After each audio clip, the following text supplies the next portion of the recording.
Thank you, Tim, and thank you, Elaine. And I just want to sort of have a little note of appreciation of Elaine being here, because she mentioned Manchester, so it gives me the excuse to acknowledge the shared tradition of social and ethical thinking that has come through Ronald Preston and Tony Dyson, which we both share up there in Manchester. Land is not a mere material resource. Christianity and social order. Christianity and social order is rightly positioned within the historical movement towards establishing the welfare state, but less emphasis is given to its position in the trajectory of land reform in post-war British government policy. If Temple's Christianity and social order was part of a wider influence of Christian social ethical principles, along with Beveridge, in the shaping of the post-war Labour government under Clement Attlee and a pretext for the National Insurance Act of 1946, we might, I would argue, also add a footnote to the Town and Planning Act of 1947. In 1948, the journal Nature attributed this act as, and I quote, "a revolution in British system of land tenure, and in turn asserted social ethical values of this act in the following way. It represents indeed a great experiment in social control. Old individual liberties are put in trust for the common good, but a few as yet understand the methods of community planning or the discipline which planning requires of them." This legislation would soon be followed by the National Parks and Access to the Countryside Act in 1949, amended in the 1990 Environmental Protection Act and the Environmental Act of 1995. These actions for the common good in land tenure were championed by Temple in his, quote, suggested programme in the appendix of Christianity and Social Order, and the subsequent policy developments remind us of the remarkable astuteness of his ethical thinking in 1942. Temple's recommendations for land management continue to hold a relevancy to contemporary land management and conservation. Temple, for example, briefly highlighted in his text, Christianity and Social Order, coastal erosion, afforestation, and issues of land ownership in both rural and urban contexts. Temple was at least in tune with the discussions of these themes in the 1930s and 40s, examining the work from the perspective of how land is managed in both public and private contexts. But it also reflects his philosophical and theological commitments and echoed something of what Aldo Leopold reflected on in a Sand Country Almanac, the land ethic or the land relation. As Leopold pointed out in 1949, and I quote, "There is as yet no ethic dealing with man's relationship to land and to animals and plants which grow upon it. The land relation is still strictly economic, entailing privileges but not obligations." Leopold's context in North American forestry did not easily lend itself to an awareness of Temple's ethical principles of land management.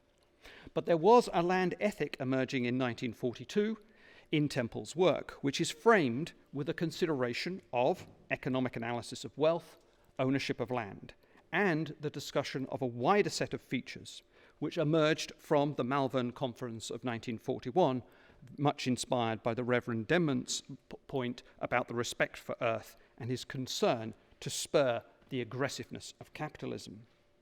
Temple, in turn, opened a wider theological understanding of earth and nature beyond capital. In setting out his social principles in Christianity and Social Order, he reasserted the Malvern statement, stating, "We must recover reverence for the earth and its resources, treating it no longer as a reservoir of potential wealth to be exploited, but as a storehouse of bounty on which we utterly depend." His principles also affirm the primary necessities of life, bountifully, as he says, supplied by the nature as air, sunshine, land, and water. Temple, in this short section of Christianity and Social Order, brought together key concepts of land, nature and earth, and in turn made a very clear affirmation of Mother Earth and the deep truth of our relationship of humanity to that earth. While a few scholars have selectively touched on Temple's so-called early environmentalism and affirmed his ideas of the sacramental universe in his 1932-1934 Gifford Lectures, Nature, Man and God, they have neglected to explore this land ethic in Christianity and social order. These studies, while aware of the historical difficulties, always veer towards the dangers of presentism in reading Temple's statements in terms of contemporary environmental debates. As historians Paul Ward and Richard Grove have sharply pointed out, the terms environment and sustainability are rather complex formations given a particular context. As Wright states, it is a disservice to the effort of people in making sense of their circumstances to assume environmentalism or sustainability were self-evident across all times. It is important, therefore, to understand the underlying concerns of land management and conservation in Temple occur within his specific historical moment, where there are key recognition of the dependency on the policies that emerge at that time. Now, while there are key and valuable resources in Nature, Man and God for thinking through an Anglican environmental thinking, endeavours which I support, Temple's reflections in Christianity and social order are important because they take us into a different dynamic of land and profit.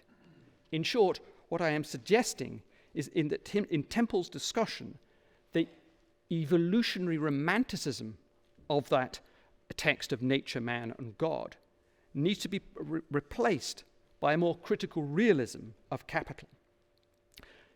In my argument, I am therefore following Naomi Klein's powerful analysis called That Changes Everything, Capitalism versus Climate, which roots climate in the challenge of capitalism. It might therefore be more accurate to suggest that Temple's analysis is one of a dynamic problem which underlies the environmental crisis, the pursuit of wealth, private ownership, exploitation of resources. It shows the conservationist politics of the 40s, which I want to distinguish from more contemporary environmentalism, and link this to the conceptual space of land, earth, and nature. What I want to argue is that Temple holds a theological land ethic that requires rooting his Christian social principles in his philosophical idealism and his social realism. Now, this philosophical concern, and forgive me if you're not a philosopher, is one which brings us back to the challenge of dialectical materialism, which Elaine was alluding to earlier. And it's that enigma that we find in the readers of Temple to position where he stands in relationship to idealism. Carter, in his reading of T.H. Green, says it remains unclear. Fletcher talks about the devastating critique of idealism. And Matthews, in that early 1946 reflection, said that that he'd grown towards being a realist, but it really wasn't that different from idealism.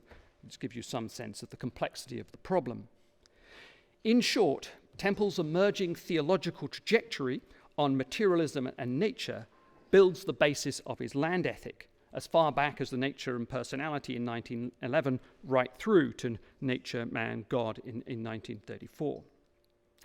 And I agree with those who see a consistency in Temple, which Fletcher more sharply calls repetition, in building a position across his works. There is in fact a kind of spiral of theological and social principles that are generated through notions of purpose, mind, dialectical materialism, and social action. All ideas that support the land ethic. In order to demonstrate the basis of Temple's land ethic in Christianity and social order, I want therefore to unpack some of the theological and political statements. I want to look at land in relationship to profit and land in relationship to ownership, which cut across these different conceptual spaces. Firstly, land and profit, and I was going to click on this link to YouTube, but you can do that later if you just look up Temple and his work on social action. You'll see it on YouTube, but invariably, just like his own text, adverts keep cropping up. I suppose you all know that it's dog food, soap, toothpaste, cigarettes, all get spliced into a text which is challenging the social order. Land and wealth, therefore. In order to draw out the central focus of Temple's concerns on land in Christianity and social order, we need to consider the development of the concepts that this text puts forward in another context, and that's his Christianity, the Church Looks Forward, in his Albert Hall speech of the 26th of September 1942. Here, he echoes many of the same principles in Christianity and social order, but he expands and develops them in a creative way.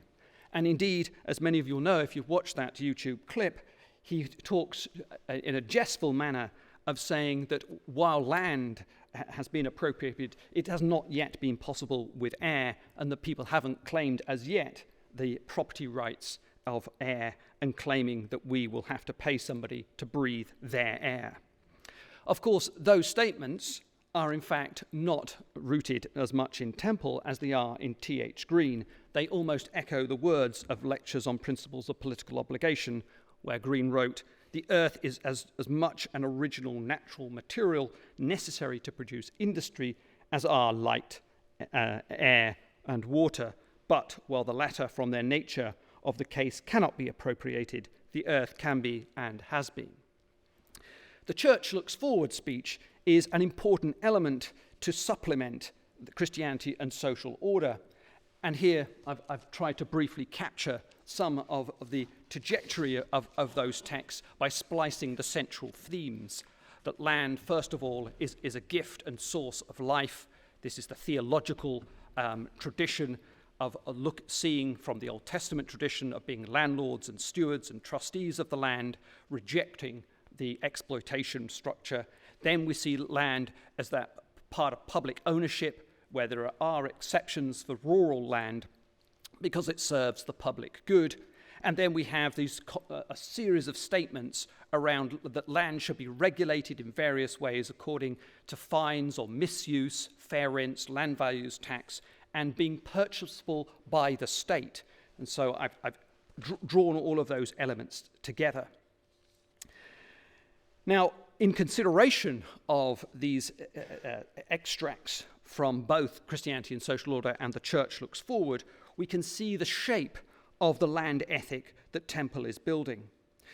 Now, Picala, in his own little assessment of the environmental parts of the Malvern conflicts, challenges Temple as being limited to issues of social justice rather than letting the land speak on its own behalf. But I think that the realism of Temple allows us to recognize that what joins both of these texts together is the central problematic of the profit motive. It's the profit motive that is.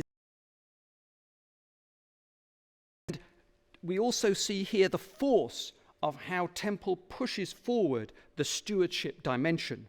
And in this regard, for those of you who know your environmental ethics, I think Lynn White has failed to read the history of the Christian tradition by ignoring Temple's own careful analysis. To the second element of this land ethic that we find in Temple, I want to consider the question of ownership, and this brings out the idealistic tradition much more effectively and more poignantly. As I've noted, it is important to remember that the ethical concerns of Christianity and social order were made within a wider context of nature preservation, far beyond theology and the church.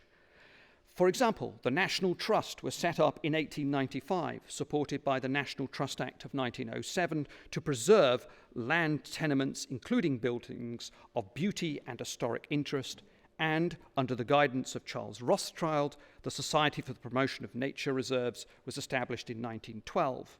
And in 1926, the Council for the Protection of Rural England was formed, and in 1929, the government set up the National Parks Committee, receiving a positive support from Lord Addison's committee in 1931.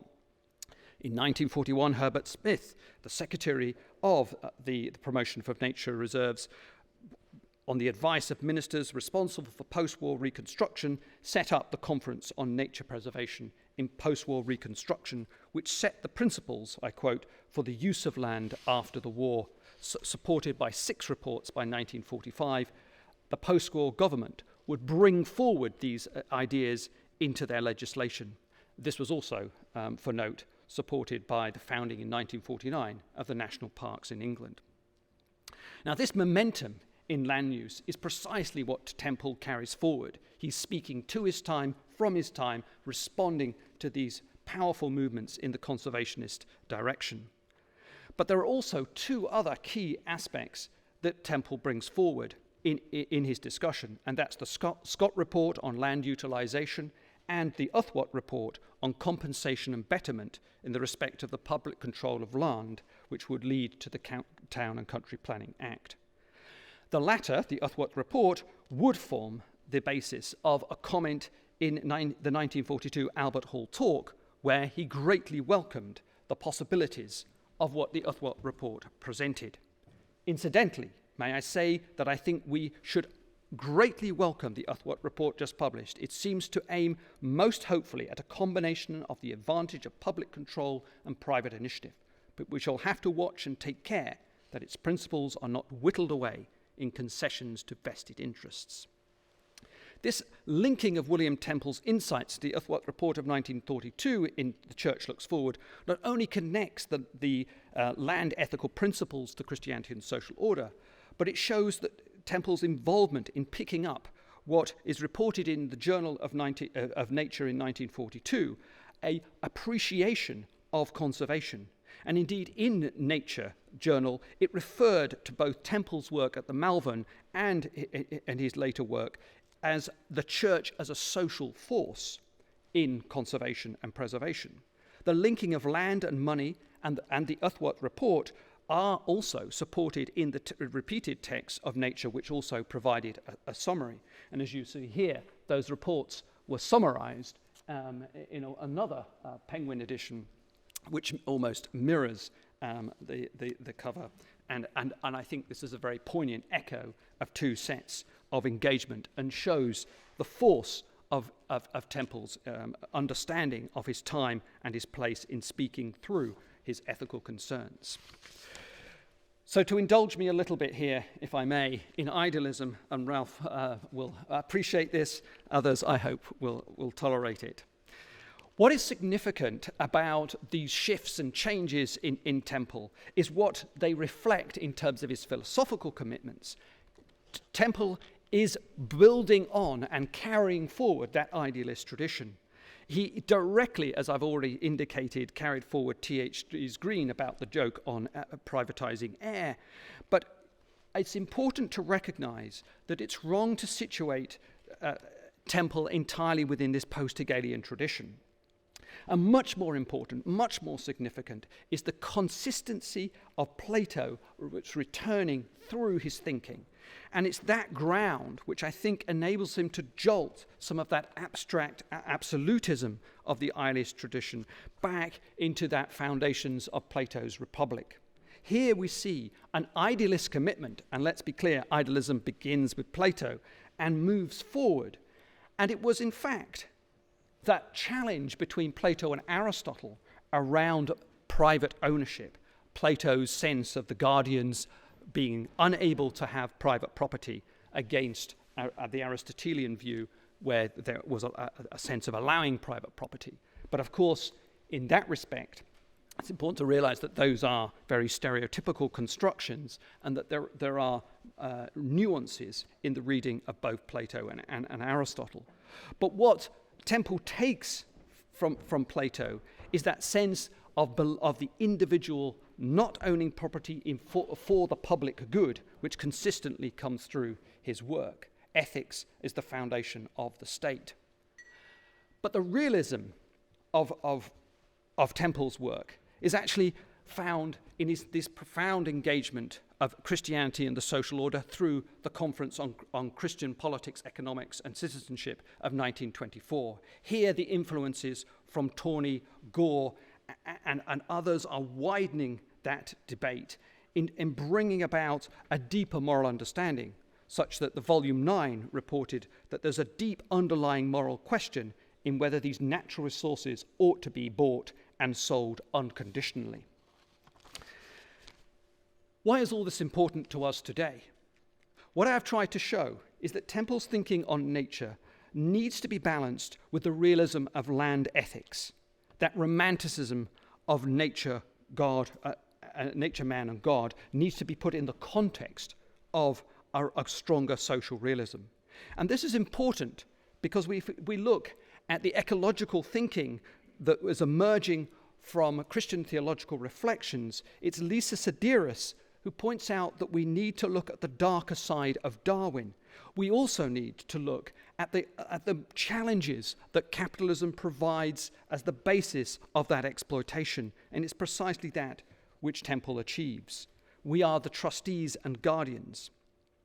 And we need to ask these questions because it's important to recognize that Brent Christopher's work, as pointed out here, that there is a new enclosure and that there has been a selling off of British public land since Thatcher came to power in 1979. In that period, 2 million hectares of land has been sold off by the state and continues to be. That's 10% of Britain has been sold to private exploitation. Not only that, as Christopher points out, the land surplus for profit through escalating land values, but through town planning acts, has also meant that profit is driving the use of land. It seems now that 80 years later is the time to return to Temple's land ethic, to move us away from the neoliberal exploitation of our lands. For as Temple said, following the biblical tradition, land in a special sense belongs to God. As Scott Holland concluded his own paper on property and personality, "This is mine" rests finally on one saying, that I am God's.